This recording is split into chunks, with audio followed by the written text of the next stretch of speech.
सो बाकी सारे म्यूट करेंगे माइक।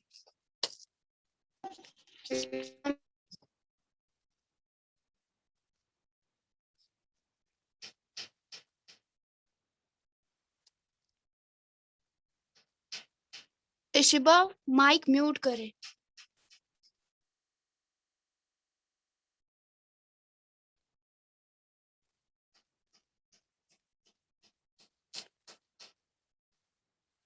सो आज का जो टॉपिक है that is what is an independent judiciary. तो कल हमने बेसिकली इंट्रोडक्शन पढ़ा था जुडिशरी के बारे में, एंड उसी के साथ हमने रोल भी देखा था कि जुडिशरी का क्या रोल रहता है, जुडिशियल व्यू क्या होता है, किस तरह वो डिस्प्यूट को रिजॉल्व करते हैं, ठीक है, और जो हमारे फंडामेंटल राइट्स हैं वो किस तरह उसको अपहोल्ड करते हैं, और उसकी जगह अगर राइट्स को वायलेट किया जाता है तो एक कंपनसेशन मिलता है जुडिशरी की तरफ से, और वो जो जज वगैरह रहते हैं उनका क्या अहम रोल होता है, ठीक है।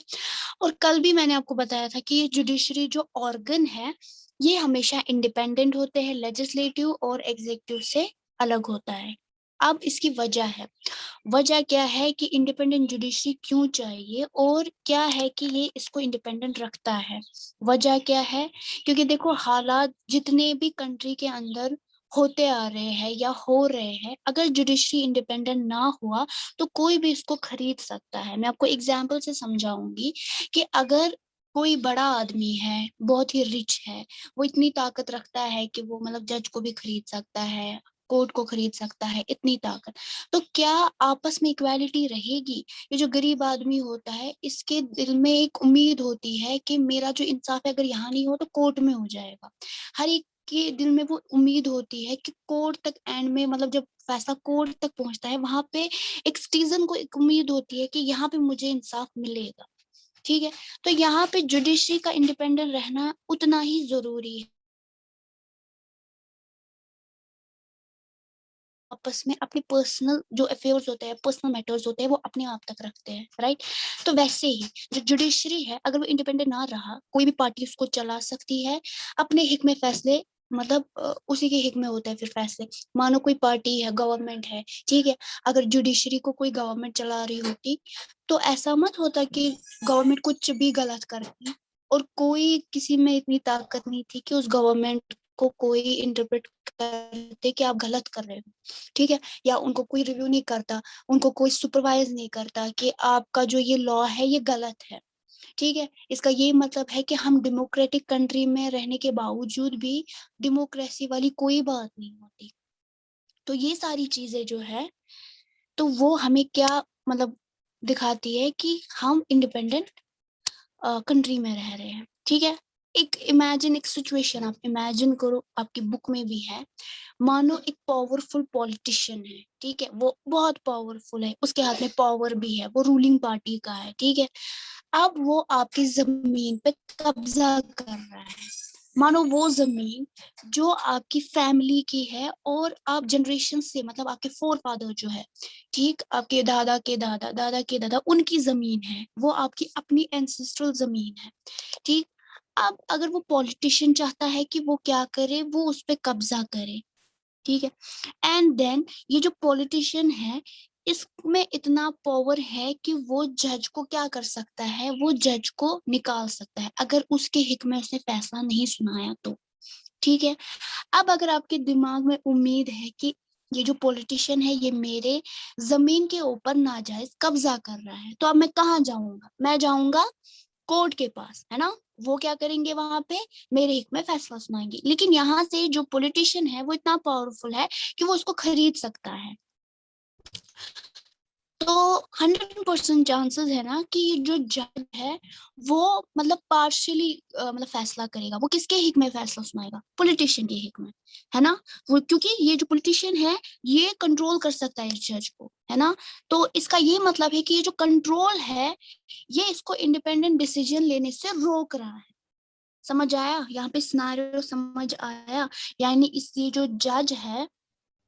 जज है ये क्या कर सकता है, ये अपना फैसला इसके हिक में सुना सकता है, इसके फेवर में सुना सकता है, राइट।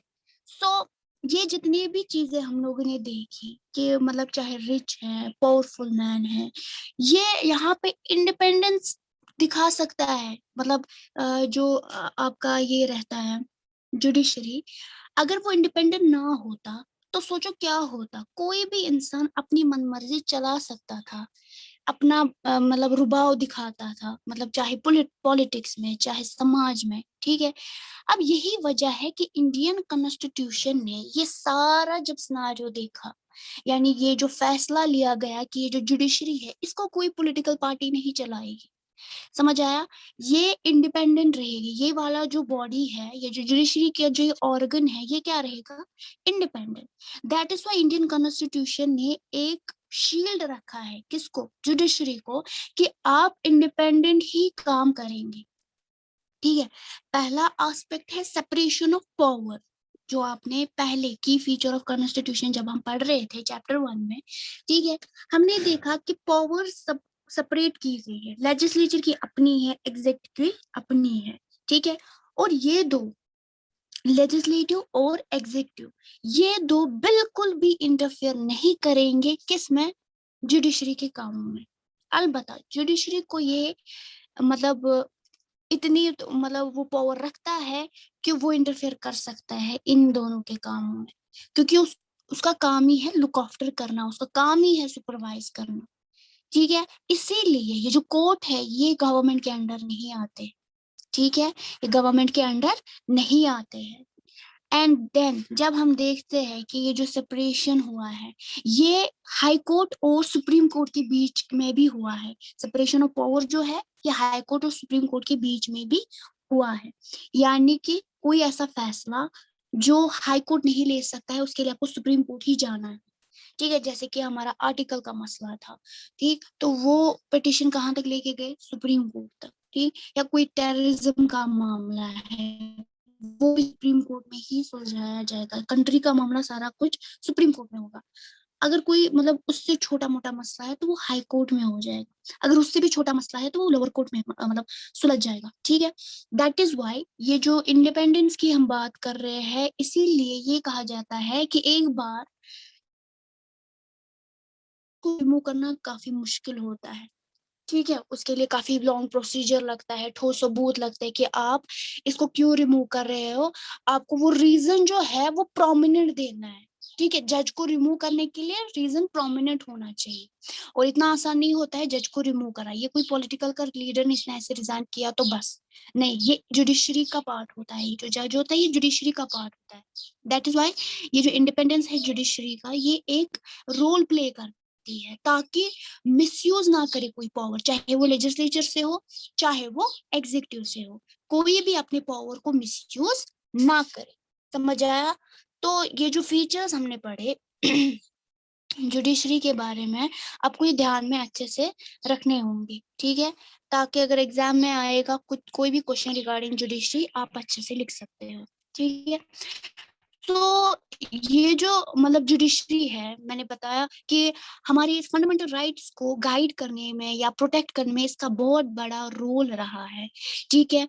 अगर हमारे राइट वायलेट हो रहे किसी भी किस्म से, तो हमें कहाँ पे पहुंचना है, कहाँ अप्रोच करना है, कोर्ट में, ठीक। एंड देन स्ट्रक्चर, कोर्ट का स्ट्रक्चर क्या रहता है, हायरार्की क्या रहती है, ये जो आप पिरामिड देख रहे हैं, ठीक है, ये डायग्राम आपको याद रखनी है, काफी आसान है, ठीक है। पिरामिड, इसके 3 सेक्शंस करने हैं, नीचे वाले सेक्शन में लोअर कोर्ट, हाई कोर्ट और सुप्रीम कोर्ट, ये हायरार्की पिरामिड रहता है कोर्ट्स का इंडिया के अंदर, ठीक है। सो कंट्री के अंदर इंडिया की बात करें तो 3 डिफरेंट लेवल्स होते हैं कोर्ट के। पहला होता है डिस्ट्रिक्ट लेवल पे, यानी lower courts, district wise district जज होता है, हर एक कोर्ट में एक एक डिस्ट्रिक्ट जज होता है। मानो आपका फैमिली का कोई मसला है, मैंने पहले ही बोला, फैमिली का कोई मसला है या छोटी मोटे मसले आपस के मोहल्ले के अंदर कोई मसले है, जमीन का कोई मसला है, वो लोअर कोर्ट में सुलझ जाएगा, ठीक है। उसके बाद हाई कोर्ट में, यानी हर एक स्टेट में अपना अपना हाई कोर्ट रहता है, ठीक है।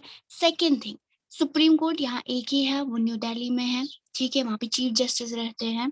चीफ जस्टिस जो होते हैं पूरे जो मतलब हाई होता है, हाई पोस्ट पे, यानी एपेक्स पे एक ही है। हाई कोर्ट यहाँ पे सॉरी सुप्रीम कोर्ट यहाँ पे एक ही है। हाई कोर्ट एक एक स्टेट में एक एक होता है, और लोअर कोर्ट्स डिस्ट्रिक्ट वाइज होते हैं, ठीक है। और हर एक डिस्ट्रिक्ट के अंदर एक एक डिस्ट्रिक्ट जज रहता है। तो ये हायरार्की रहती है कोर्ट्स की, कहाँ पे? इंडिया के अंदर। समझ आया? तो ये जो डिस्ट्रिक्ट कोर्ट है उसे सबऑर्डिनेट कोर्ट भी कहा जाता है। और ये जो डिस्ट्रिक्ट है या जिसको हम तहसील लेवल कहते हैं, तो बहुत सारे केसेस मैंने बताया तहसील के अंदर जो आते हैं, जो डिस्ट्रिक्ट के अंदर आते हैं, वो सारा कुछ कहाँ पे सुलझ जाता है? लोअर कोर्ट में। अगर मतलब मसला इतना ज्यादा मतलब गंभीर है या क्रूशियल है कि यहाँ नहीं सुलझ रहा है, तो हाई कोर्ट में अप्लाई कर सकते हैं, ठीक है। और मैंने जो बात की थी separation of power supreme court और हाई कोर्ट के बीच में, यानी कुछ ऐसे मतलब केसेस है जो हैंडल कर सकता है सिर्फ सुप्रीम कोर्ट, वहां हाई कोर्ट उसके मतलब बिहाफ पे फैसला नहीं कर सकता है। कोई भी ऐसा मतलब कॉन्स्टिट्यूशन के एज पर कॉन्स्टिट्यूशन कोई केस है, मानो टेररिज्म का कोई केस है, कंट्री से रिलेटेड कोई केस है, वो सुप्रीम कोर्ट ही सुलझा सकता है क्योंकि इसके पावर्स है। हाई कोर्ट नहीं सुलझा सकता है, ठीक है। अगर हाई कोर्ट ने ऐसा कोई केस लिया है तो उल्टा ये इनको क्या कर सकता है? सुप्रीम कोर्ट एक रिट इशू कर सकता है, WRIT, क्या बोलते हैं उसको? WRIT, रिट, ठीक है। रिट, रिट का मतलब क्या होता है? मैम रिट क्या हुआ? मैम रिट क्या हुआ? बता रही हूँ ना मैं जाहिद, सब्र यस करो मैम। आप। रिट होता है पेटिशन, दरख्वास्त या ऑर्डर्स जो कोर्ट जारी करता है, ठीक है। जो कोर्ट जारी करता है कोई भी ऑर्डर, उसको लॉ के फॉर्म में बोलते हैं रिट्स। क्या बोलते हैं? रिट्स, WRIT, ठीक है, रिट्स। तो जैसे कि मैंने बोला, अगर कोई केस है जो हाई कोर्ट ने लिया है और कॉन्स्टिट्यूशन के मुताबिक हाई कोर्ट उस पर फैसला नहीं सुना सकता है, इसके राइट्स नहीं है, ठीक है, इसके पावर्स नहीं है, तो सुप्रीम कोर्ट यहाँ पे सुप्रीम कोर्ट रिट इशू कर सकता है, ठीक है। रिट्स इशू कर सकता है किसको? हाई कोर्ट को, कि आपने फलानी केस लिया है, ये आपका पावर नहीं है, तो इसको ऑर्डर दिया जाता है कि आप वो केस हैंड ओवर किसको करोगे? Supreme court. समझ आया? ये मैं आपको सेपरेशन ऑफ पावर समझा रही हूँ, ठीक। अब अगर जो हम बोलते हैं ना कि यहाँ पे लोअर कोर्ट में कोई मसला है जो नहीं सुलझ रहा है, तो ये हाई कोर्ट पे प्रेफर कर सकता है, और हाई कोर्ट में भी नहीं सुलझा तो वो सुप्रीम कोर्ट को प्रेफर कर सकता है। यानी यहाँ पे सिटीजन्स को चॉइस ही चॉइस है कि आपका मसला जितना भी क्रूशियल है, तीनों कोर्ट्स में आप जा सकते हो, लेकिन आपको हायरार्की को फॉलो करना है। पहले आपको लोअर कोर्ट में अप्लाई करना है, अगर वहां भी सुलझा नहीं तो हाई कोर्ट में, अगर वहां भी नहीं तो सुप्रीम कोर्ट। समझ आया? तो ये पैरामिड जो है इसीलिए बनाया गया है ताकि लोग जो है वो इसको फॉलो करें। जैसे कि कोई छोटी मोटी बीमारी होती है, हम हॉस्पिटल में जाते हैं, वहां पे छोटे मोटे डॉक्टर्स होते हैं जो इस बीमारी का इलाज कर सकते हैं। हम वो मत हमें सीधे एचओडी को रेफर करते कि आप एचओडी के पास जाइए, नहीं, हमें वो पहले मतलब जो स्पेशलिस्ट होते हैं डॉक्टर्स, उनको दिखाना पड़ता है। अगर उनसे भी हैंडल नहीं हुआ केस, देन वो एचओडी को रेफर करते हैं कि आप जो एचओडी है इसके जो बड़े स्पेशलिस्ट है आप वहां पे जाइए। वैसा ही कोर्ट में होता है। लोअर कोर्ट में अगर कोई भी मसला है आपका सुलझ सकता है तो वेल एंड गुड, अगर नहीं सुलझा तो हाई कोर्ट जाइए, वहां भी नहीं सुलझा तो सुप्रीम कोर्ट जाइए। समझ आया? तो ये जो हायरार्की है ये सबको फॉलो करनी ही करनी है। समझ आया लेक्चर? Yes ma'am.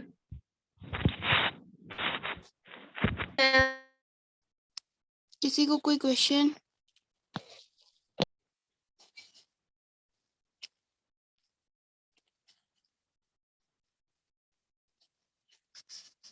किसी को कोई क्वेश्चन?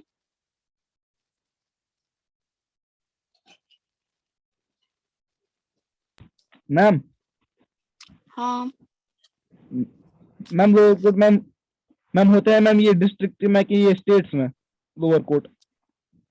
लोअर कोर्ट बेटा डिस्ट्रिक्ट वाइज में होते हैं, इन्हें सबऑर्डिनेट कोर्ट भी कहा जाता है। State subordinate? के अंदर हाई कोर्ट होता है, हाँ जी, मैम सबऑर्डिनेट। सबऑर्डिनेट कहते हैं इनको, सबऑर्डिनेट कोर्ट्स, यस मैम। जो डिपेंड होते हैं एक दूसरे के ऊपर, ठीक है। And yes ma'am. Second thing, जो डिस्ट्रिक्ट है, मतलब डिस्ट्रिक्ट तो स्टेट के अंदर ही होता है, लेकिन डिस्ट्रिक्ट वाइज हम कोर्ट को रखते हैं। जैसे कि श्रीनगर लोअर कोर्ट। डिस्ट्रिक्ट है या अलग अलग डिस्ट्रिक्ट है, तो डिस्ट्रिक्ट वाइड कोर्ट को रखते हैं, लोअर कोर्ट कहलाते हैं ये। तो मैंने जैसे ही बोला कि हमारे जो छोटे मोटे मसले होते हैं, ये वही कोर्ट्स है जो सुलझा सकते हैं, ठीक है। Yes ma'am. स्टेट के अंदर, हर एक स्टेट के अंदर, जम्मू एंड कश्मीर है, यूपी है, हरियाणा है, ठीक है, इसके अपने अपने हाई कोर्ट रहते हैं। समझ आया? Yes ma'am. ओके।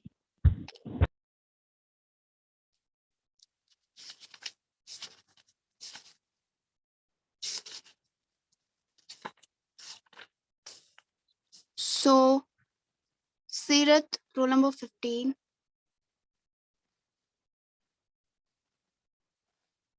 सीरत, रोल नंबर 15 अनम्यूट करें।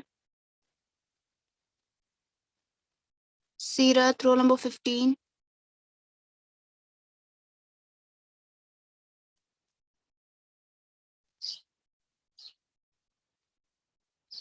सीरत,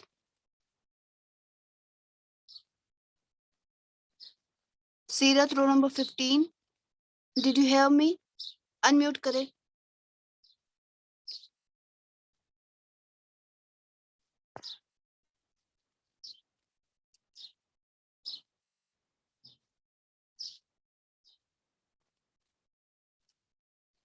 महनाज, महनाज,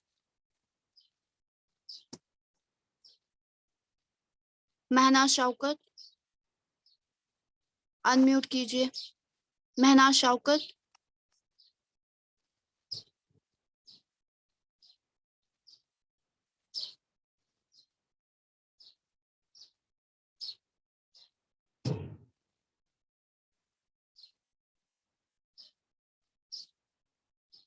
जो रिस्पॉन्स नहीं करता है उनके लिए इवैल्यूएशन शीट पे 0 मार्किंग है, ये याद रखना। आपको लगता है हम लोग इवैल्यूएशन कर रहे हैं, ये बेकार में है? Hadiya, roll number 2।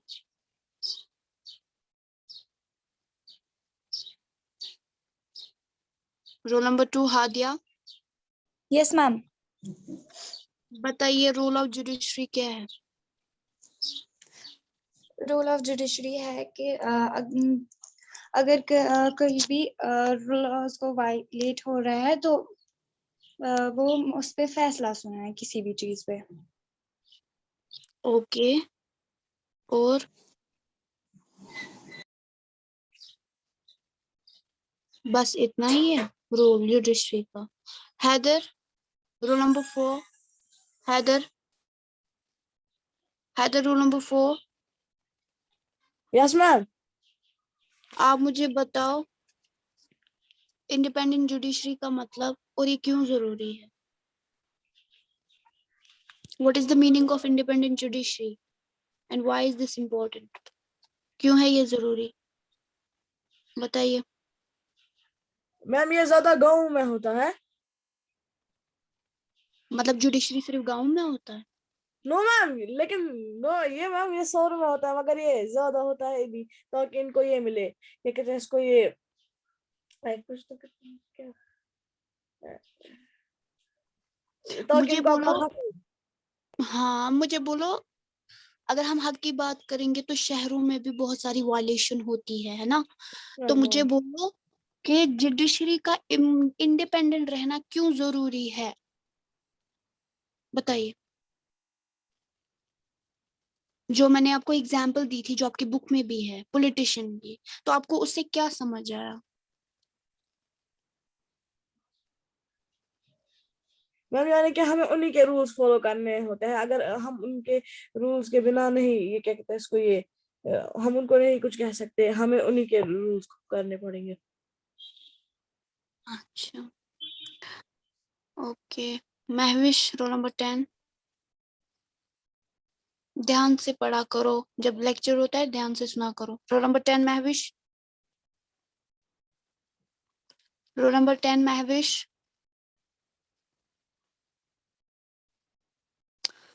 Okay, Mehak Nasir, roll number 14. Mehak Nasir, roll number 14.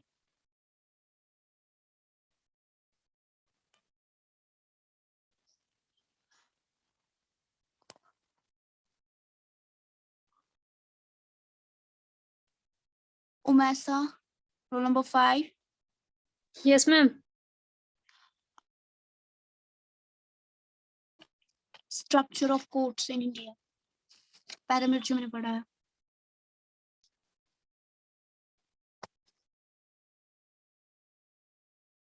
Ma'am क्या बोलना है इसके बारे में? आप बताओ पैरामिड क्या, पहले क्या आता है फिर क्या आता है और क्या समझा आपने. डिफरेंट लेवल्स ऑफ कोर्ट जो है हमारी कंट्री में किस पर्पसेस के लिए.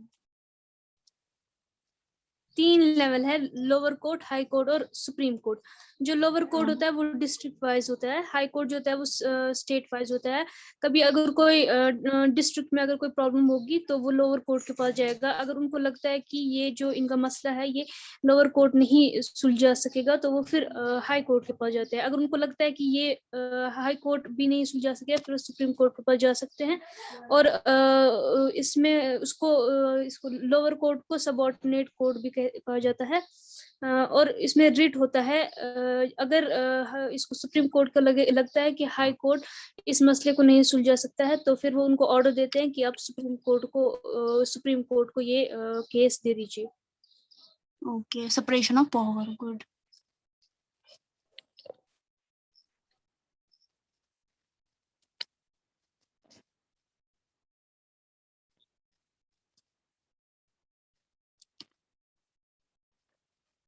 और Zahra, roll number 9.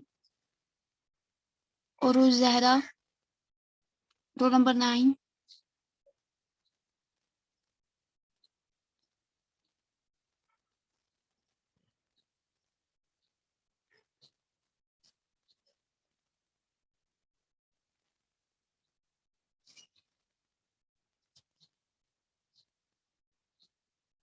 Irtiqa, roll number 1. Irtiqa, roll number 1. Yes ma'am. आप मुझे बताओ इंडिपेंडेंट जुडिशरी के बारे में. इंडिपेंडेंट जुडिशरी हो गया कि वो एक ऐसी एबिलिटी होती है कोर्ट्स की जिसमें कि ये प्रेजेंट होता है कि जो कोर्ट्स में जज है वो अपना डिसीजन वो अपना डिसीजन दे सकते हैं जो गवर्नमेंट है दूसरी उसकी इन्फ्लुएंस के बगैर। तो जुडिशियल इंडिपेंडेंस यही होता है। ओके, मतलब वो ये किसी के मतलब पावर में ना आए, तो ये इनका जो इंडिपेंडेंट रहता है ताकि कोई भी इनको सुपरवाइज ना करे, किसी के भी दबाव के नीचे या अपना फैसला ना सुनाए. ठीक है, और इसी से इक्वालिटी आती है और लॉ वायलेट नहीं होते. समझ आया? Yes ma'am. गुड. एंड बाकी जो रिस्पॉन्ड नहीं कर रहे उनको मैंने एब्सेंट मार्क किया है, ये याद रखना. आपको लगता है यहाँ पे अटेंडेंस की तो बस खत्म, ऐसा यहाँ पे नहीं चलेगा. रेस्पॉन्ड करोगे तो ही आपकी यहाँ पे प्रेजेंस मार्क होगी. रेस्पॉन्ड नहीं करोगे तो कोई फायदा नहीं है, आप क्लास में प्रेजेंट है या नहीं. ठीक है, सो अगले से ध्यान रखिएगा. आज आप एब्सेंट मार्क हुए हैं, अगले से ध्यान रखिएगा. कोई भी क्वेश्चन करो, आपको जो भी समझ आए. मैं भी हूँ एब्सेंट मार्क. नहीं, जिसने रेस्पॉन्ड किया वो एब्सेंट मार्क नहीं हुआ. मैं उनसे बात कर रही हूँ जो रेस्पॉन्ड नहीं करते हैं, क्लास में होगी भी. ठीक है, सो नेक्स्ट जो टॉपिक है, ये जो स्ट्रक्चर ऑफ कोर्ट्स है, ये आपका मैंने आज थोड़ा बहुत पढ़ाया. फिर नेक्स्ट आपका टॉपिक होने वाला है जो रिमेनिंग पोर्शन है इसका, स्ट्रक्चर ऑफ कोर्ट्स का जो रिमेनिंग पोर्शन है. हाँ, 58 और 59. ठीक है, तो ये आप कल आपका टॉपिक होने वाला है. सारे प्रेजेंट रहेंगे, प्लस बुक सामने होनी चाहिए सबको. ठीक है? Yes ma'am. Okay, good. Ma'am हमें लीव करना है? नहीं बेटा, मैं एंड कर रही हूँ. Yes ma'am.